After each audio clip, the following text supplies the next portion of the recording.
Good morning and welcome to First Unitarian Universalist Church of Columbus, our service, Sunday morning service online. We're so glad you're here. I invite you to center yourself as Nathan plays us in with our prelude.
Welcome, everyone. I'm the Reverend Eric Meter, and it is my pleasure to serve as the First Unitarian Universalist Church of Columbus as Associate Minister. We're glad you have joined us this morning for Sunday worship. Whether this is your first time visiting with us or your 1,000th time, we're glad you're here. This is a spiritual home where we put love at the center. If you have any questions or would like to know more about who we are and the wonderful opportunities we have to connect and engage, please email our Congregational Life Coordinator, Kelly McNeil.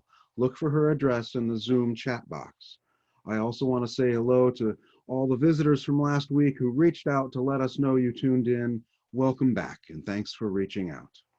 As always, we have a few announcements this morning. We will have a time for joys and sorrows later in our service this morning. If you would like to send us a joy or sorrow, we'll let you know when it's time to write those into the chat box. We have a virtual coffee hour after the service starting at 11. You'll have a few minutes after our service now to grab a cup of coffee, tea, or water and come join us. Look for the link in the chat. If you would like to participate in our UU Cares program with regular contact for well-being checks and connection, please email me. You can find more information about the program on our website. You can also head over to the church website to see all of our UU at Home videos and blog posts. If you aren't getting emails letting you know a new edition is posted, please email Kelly to be added to the mailing list. And finally, thanks everyone who joined us for our community chat time on Thursday. We had another fun online game night. If you missed this last week, don't worry. We offer these every Thursday night from 7 to 8. As you can see, going virtual is not preventing us from staying connected. If you have any questions, or if I went a little too fast through these announcements, please check out the links in the chat box and visit our website for more information. Please don't hesitate to reach out and let us know if you need anything. And as next Sunday is Mother's Day, if you have a mom, grandparent, mother figure, or other important parent type person that you would like recognized in our gender inclusive Mother's Day service, please email one favorite image and up to 5 adjectives to describe what they mean to you to the Reverend Marian by noon on this Friday, May 8th. Thank you. First Unitarian Universalist Church of Columbus is here for you. And now let us join in singing this morning as the sun is beginning to peek through, When Our Heart is in a Holy Place.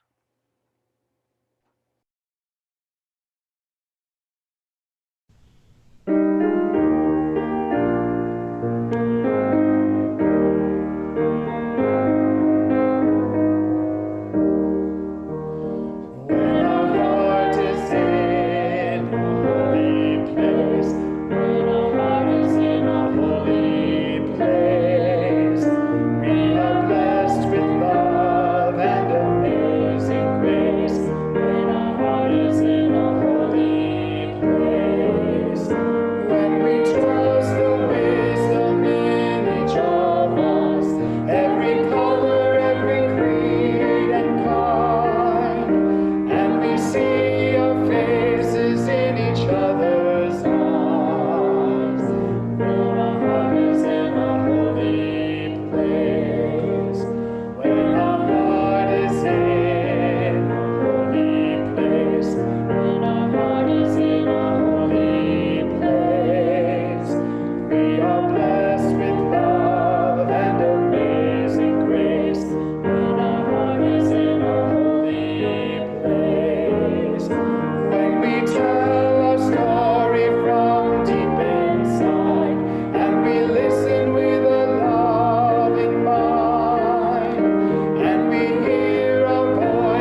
And now if you have a chalice at home, I invite you to grab it and help us light our chalice together.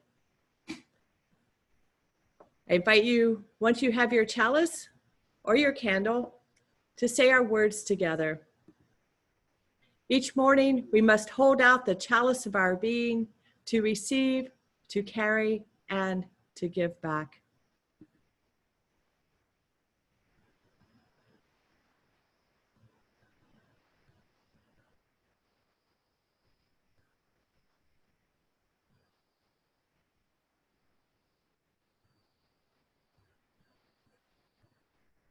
Our chalice is lit. And now I invite Amber Scott to help us with our time for all ages. Good morning. I'm your Religious Exploration Coordinator, Amber Scott. Our story this morning is called The Village of Five Poles. One day, in a sleepy village with no electricity, the electricity department decided to put up electricity poles. The villagers were very excited. Every day, a big pit was dug out for each pole. The entire village would gather and watch. Ropes were used to pull up the poles. The villagers helped lift the poles into the pits. Even the kids pulled the ropes with all their might. Hi-sha! Once the poles were up, the electricity department team vanished. Every day, the villagers would wait for them to come back and finish their work. All they could talk about was how excited they were to get electricity. The villagers began climbing up the poles. The poles gave them a perfect view of their surroundings and faraway villages. Days passed, with no sign of the electricity department team. One evening, a little child took a lantern from her house. She climbed up one of the poles and hung the lantern on top.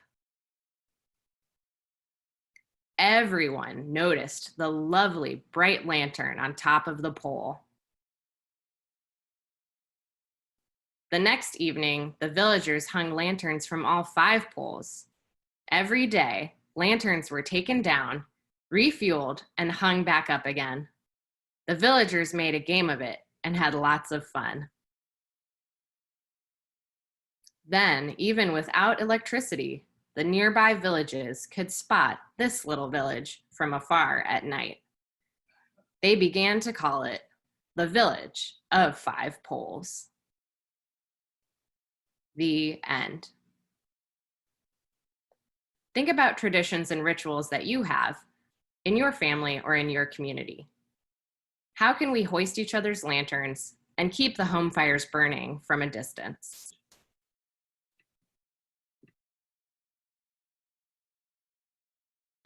Thanks, Amber. I love stories in which folks work together in creative ways. Later in our time together this morning, I'll bring forward those in our community who are experiencing grief, loss, or moments of celebration. I invite you to use the chat box now to type in your full name and in 10 words or less, the joy or sorrow you wish to share, and then select Send to Panelists. And now let us listen and sing along as we catch on as Becky and Mike perform Piece of the Day. Sing, sing, sing, sing, sing.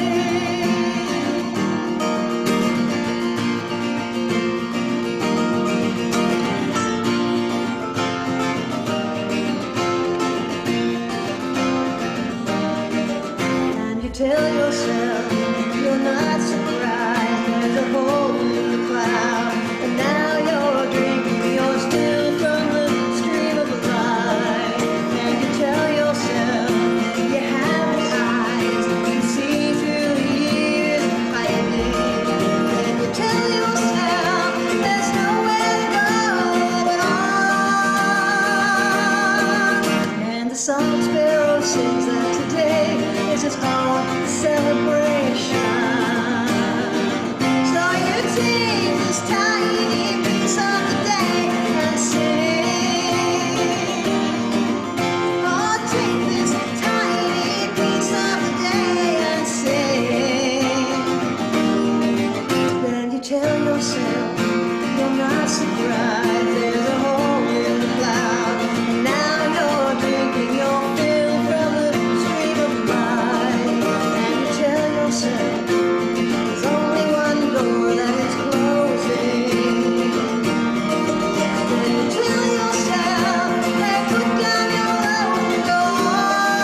between what is with me and not me.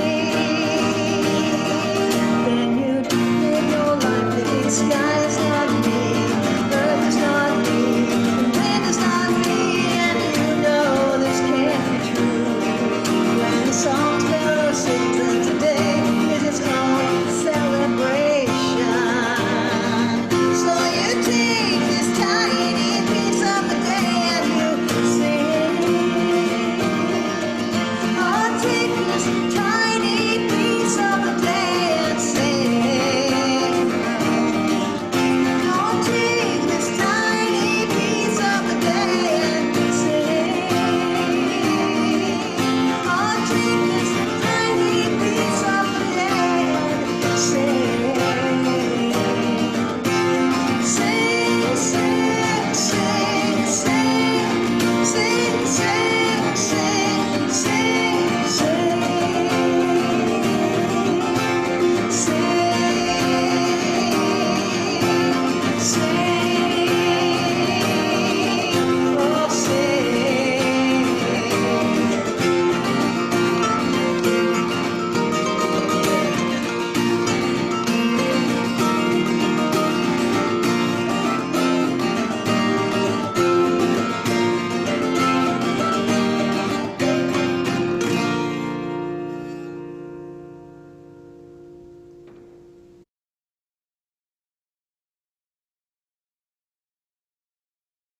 Thank you, Becky and Mike. That was wonderful. And now I would like to reflect a little bit on not only Piece of the Day, but also on reflection of rituals, rituals that help keep us going.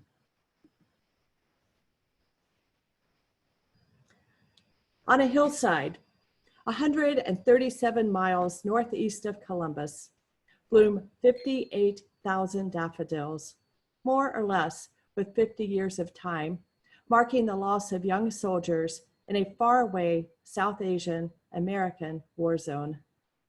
And for those same 50 years, more or less with the dictates of administrations, a bell has rung 4 times, then 12, remembering the dead and wounded students at Kent State 50 years ago tomorrow.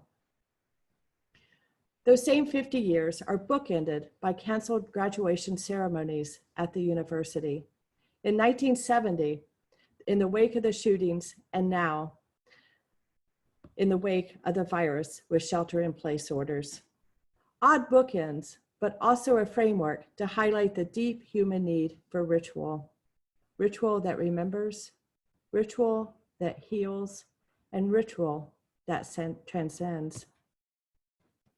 50 years ago, Barbara Child, now a retired Unitarian Universalist minister, was a student at the Kent State Commons when the National Guard shot into the crowd. She returned to the Commons almost, if not every year since. Invited to speak at the Kent UU congregation from a virtual pulpit this morning, she will invoke the words of Jack Hersham to go to the place of your broken heart. The annual processing with candles, watching vigil, and the tolling of the bells have been ritual reminders that despite efforts to minimize, downplay, or ignore the events of that fateful day, hearts can still carry the wounds. In his book, Magic of Rituals, Tom Driver approaches ritual as performance, an action that has unique effectiveness and often expresses more than words can. For Reverend Child and others, the annual ritual of returning, even if virtually, and repeating the vigil motions year after year, help in the healing of the body, mind, and spirit, knowing that the history books mark May 4th only as a date, place, and statistic. In his book, which is now out of print, Driver pointed out early that our contemporary culture is in urgent need of renewal and rebirth, a sense of ritual and meaning that has been lost to the age of modern rationalism. Our rituals, or what is left of them, lack any vital connection with the struggles of freedom and expression that individuals and groups are engaged in. Now, this might be shocking, even alienating for some, but it is worth considering. Our rational minds have the victories, but logic does not exist in a vacuum. The body, mind, and spirit coexist in a dynamic triad in which we give favor to one aspect or another, but one can never isolate one from the other. Rituals have the potential to remake these connections. And hard wisdom to hear, especially for me as a minister, as Driver continues, recognizing the chronic boredom and of contemporary society and the impotence of today's religious services and even modern theater. There is a void in our culture that is being filled, or at least hidden, by a poor and sometimes dangerous substitute. Ritual at its core is a ceremony or action that is performed in a customary way. But Driver would argue that just because something is repeated does not connote that it has meaning. All sorts of ceremonies get repeated. The gift is in actually inhabiting the connection of the mind remembering, the body healing, and the spirit engaging. Rituals and ceremonies take place all the time in houses of worship, at ball games, at weddings and memorials, on holidays, and even in the mundane task, as long as we do them with mindful awareness. And sometimes we have to create new rituals. 2 weeks ago, I realized I was getting a little toasty, teetering on the edge of burnout. Working from home has porous boundaries that creep into almost everything. You're never off if home and work combine. My virtual workspace is a kitchen countertop. The bar stool swivels so that I can do my work on the computer, then swivel around to pay attention to the puppy and check on delivery, people at the door, or swing back around to flip through mail, or read a book, or on occasion even grab a bite to eat. Everything takes place on the countertop, my new workspace. I have to be careful also when I'm eating that the spaghetti noodles do not get confused with the power cords. Anyway, I think it was on a Thursday, maybe Friday night, 2 weeks ago. The days all run together when you don't have boundaries, when they all kind of get blurred. I got up from the counter and I fixed a meal like usual. And in a burnout fog, I decided that I was going to do something different. I made a decision. I was going to create a ritual of eating. Heck, with the next email or test or task, I was going to carve out a space for dinner, for my dinner. So I went over to the real dining room table.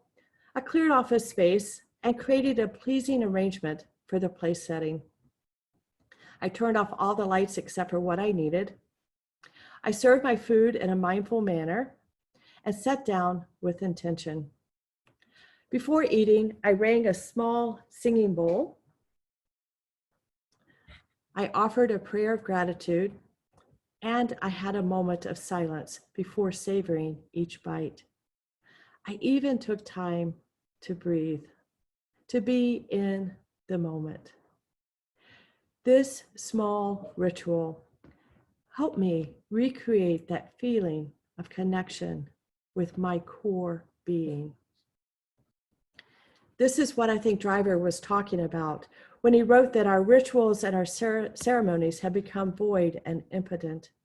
They are mere performative acts separated from the power of ritual, the power to remember, the power to heal, the power to engage in a transformative way.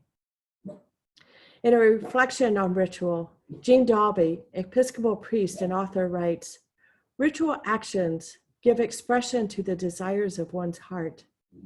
They provide a bridge between physical reality and the reality of the spirit. People have sensed this from the earliest of times. Ritual is nothing new." Writing about ritual in her book, The Cloister Walk, poet and award-winning author Kathleen Norris says, "It reminds me that ritual and symbol are necessary to human beings, as necessary as air and water. They mark us as human and give us identity." I know for me, the simple dinner ritual that transformed me and returned me with a sense of identity as a whole person, a spiritual person, not just a work from home person, glued to a swivel chair at the counter. But this tiny ritual gave me the freedom and returned me to my interconnected self. I wonder what we do at church, even virtual church, that has deeper meaning than mere performance art. What connects us? What transcends the generations, past, present, and future? What helps make sense of our lives? A few things come to mind. Lighting our chalice connects us with the struggle to get people out of harm's way in Nazi territory in World War II, the light being a beacon of trust and hope and freedom. Memorial services where we remember and celebrate a life, not just plug in a name in a script. And child dedications where we promise our love and support. And music, yes, music. Whether sung in a choir, solo, or as a congregation, we join in voice that can transcend the moment. Sometimes it is a particular song that moves us. Sometimes it is just the mere act of singing or experiencing music together. Michael Meade, renowned storyteller, author, and scholar in mythology, anthropology, and psychology, writes that myth and ritual touch the entire person, spirit and mind, body and soul. Church done well does this. Life done well does this. In turn, we do well. I invite you to find the power in ritual at home, but also in our life together, our shared lives as Unitarian Universalist. What is it that heals, that remembers, that connects you to a greater sense of being? Today, I will find a daffodil that is still in bloom and will hold it out tomorrow in shared ritual with Kent State. Tomorrow, I will ring a bell 4 times, then 12. I will do all this at 24 minutes past noon. And then I will sing to remember, to heal, and to transcend. Blessed be, and amen. And now I invite us to soften our focus as we listen to Brandon sing a song that most of us know, Spirit of Life. But this time I invite you to just soft focus and maybe watch the bell on the screen. It will be still, but just soft focus into it as Brandon does his magic with music.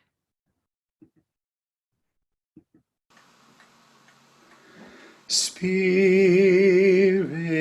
of life,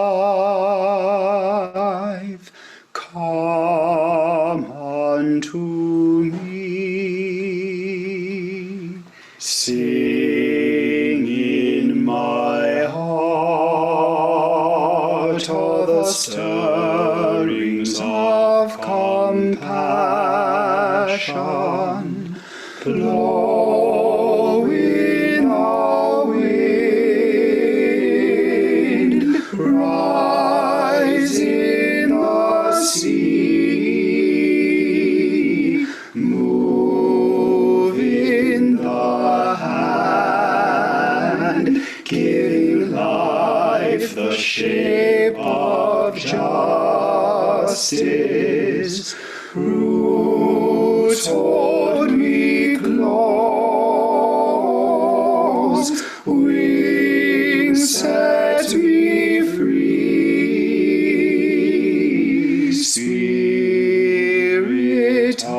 of life, come to me, come to me.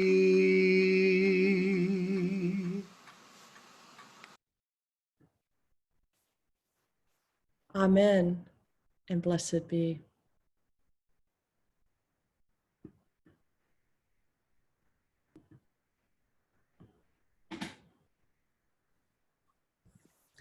Thank you, Marion, for your lovely reflection.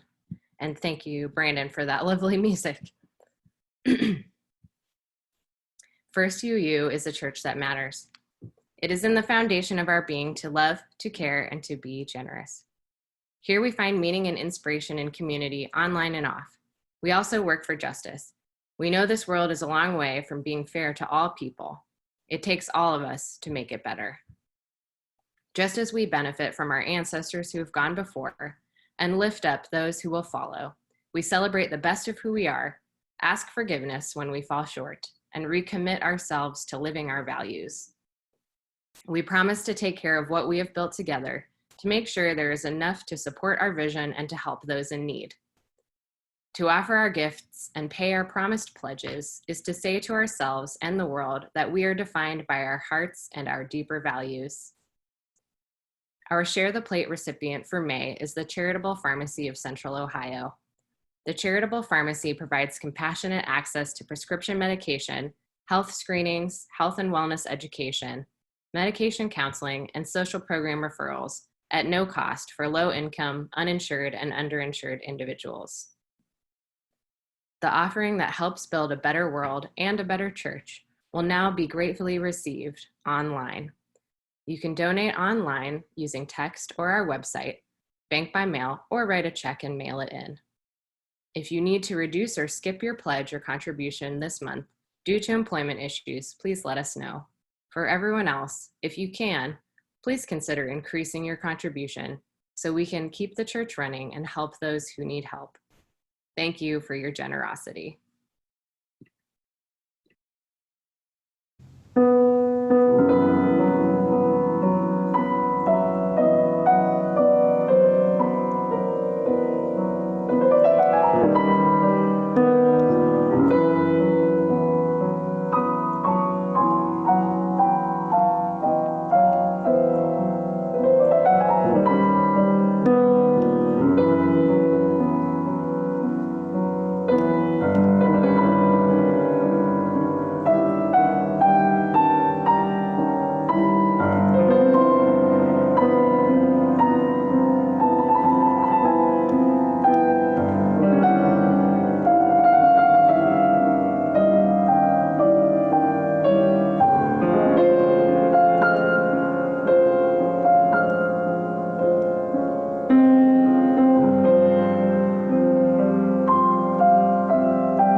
Thank you, Nathan. The following submissions are from our Zoom chat this morning, as well as caring card requests that came in during the week. We have 3 caring cards this morning. At noon today, Caroline will be receiving her BA in History of Art and Korean from The Ohio State University in a virtual commencement ceremony. Congratulations, Caroline. Well done. And next, I want to share the news that Kay's much beloved 88-year-old stepmother, Julie, died last Sunday in Texas. Kay, our love and care go out to you and the rest of your family. And also, First Unitarian Universalist Church member Nancy died on Friday after battling an autoimmune disease for nearly a year. We send our sympathy to her sons, Rob and Rick, and the rest of Nancy's extended family. And here is what you have brought forward to be shared this morning. Kyla reports that at her daddy's, she got to snuggle her cat. And Brad sends the joy that his wife's dislocated rib is finally starting to feel better. Oh, I hope that continues and she'll be better soon. From Luann, my friend Randy is in the ICU with the COVID virus. May he recover quickly. Amy writes that her job with VSP was eliminated Friday due to the coronavirus. 500 others were eliminated the same day. Shirley reports, and this is a joy, that her daughter and World Pride video team were finalists for the International Arts Award for work on last year's opening ceremony. Congratulations there. Mary writes that she has only 20 days left in seminary with, I think, 6 or 7 exclamation points. So I'm going to take that as a joy. Congratulations, Mary. Zaya reports that they got a new house. Congratulations there as well. Susan writes that her brother Dan is confined in a care center where everyone has tested positive for COVID-19. Candy and Dan report that Dan's father Dave is home and recovering well after being in the hospital and rehab for breaking his femur. Hope he's back on that leg soon enough. Michael reports that his son Sean in Phoenix is getting back to work. I hope that that is a good thing. I think it probably will be. Lisa writes that her mother required 2 blood transfusions this week and is beginning to feel better now. And she says, thanks to all blood donors. Hear, hear. Dana writes, he's grateful for seeing a bald eagle flying this past week, and he remembers as a child hearing concerns that bald eagles may be going extinct. Thankfully, not yet. Tom writes, for me, the ritual of my birthday is not just shared with the anniversary of Kent State that Reverend Marion mentioned sooner, but also followed by the celebration of Cinco de Mayo. And Michelle reports that Dawson, her emotional support dog, has developed 2 irreversible, painful, and potentially debilitating conditions on his neck. Oh, Dawson, we're feeling for you, and Michelle too. If I have missed anything you send in, my apologies. Please let me know, and we'll start off with yours next week. And now, in the stillness of the moment to come, let us remember that the gifts of life and love are very much with us, and that each of us still has much to give.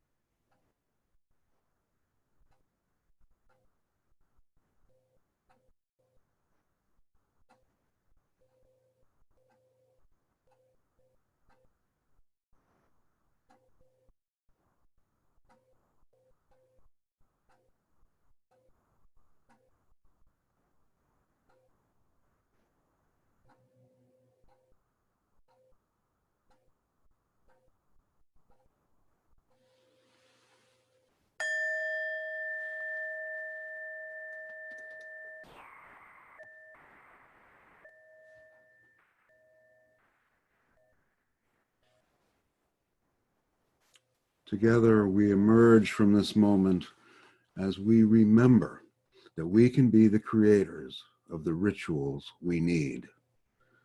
And now will you please join me in singing once more, this time to I've Got Peace Like a River.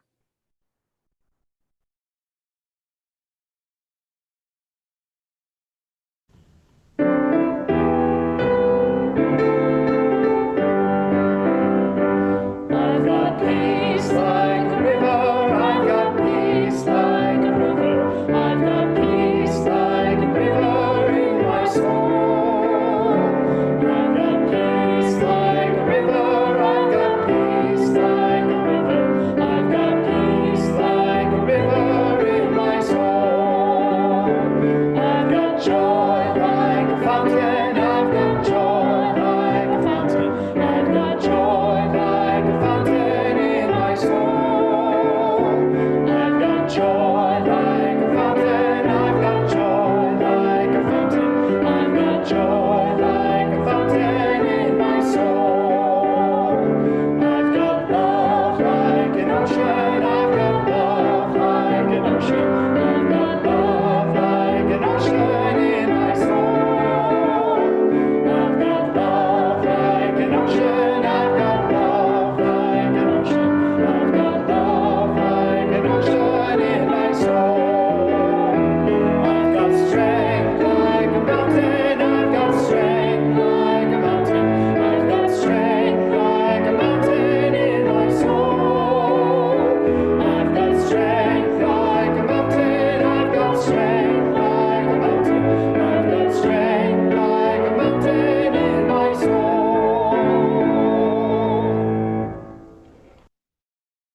Thank you, Brandon and Michaela and Nathan, for leading us in wonderful music. I hope everyone enjoyed singing along. For our benediction this morning, words by Barbara Cawthorne Crafton. A spiritual discipline is not just another something on your to-do list. It's not another task like remembering your vitamins or flossing. It's the thing in which the task of life happen. It's the frame of life. I have found in my own life happiness when my spiritual discipline is explicit, when there are certain things I do regularly. I have found living that way much happier than the times when I have been more general about it, vaguely waiting for inspiration to find me. My friends, I invite you to find or create rituals in your life that allow room for your body, mind, and spirit to connect with a larger sense of being in all. I hope you have a wonderful week.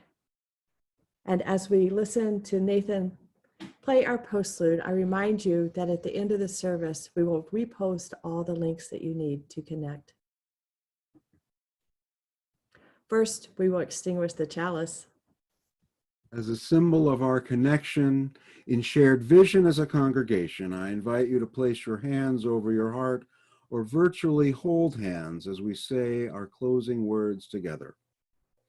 We extinguish this flame, but not the light of vision. As we go forth, let us heal and transform ourselves and our world through reason and love.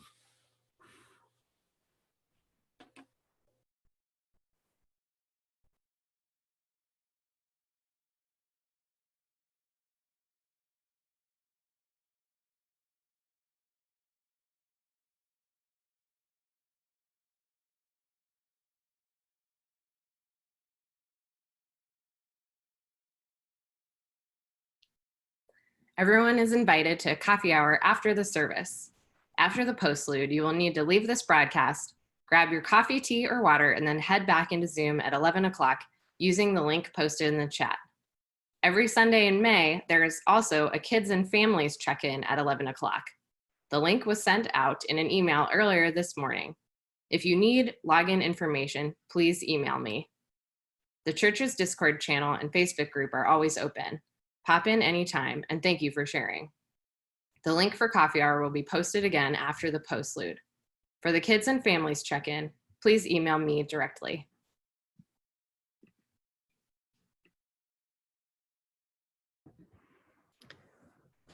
We have a lot of gratitude this week for helping with our service. Becky and Mike, thank you so much for your special music. It was wonderful.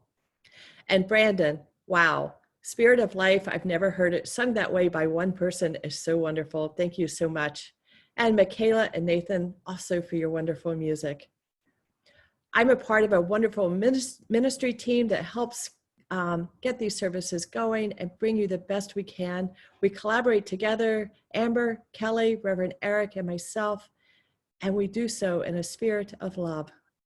We also really appreciate technical support from Angela Rupert and Don Jones. Thank you so much. We couldn't do it without you. And now I invite us to listen to Nathan as he plays us out with our postlude.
Thank you for being a part of our service this morning.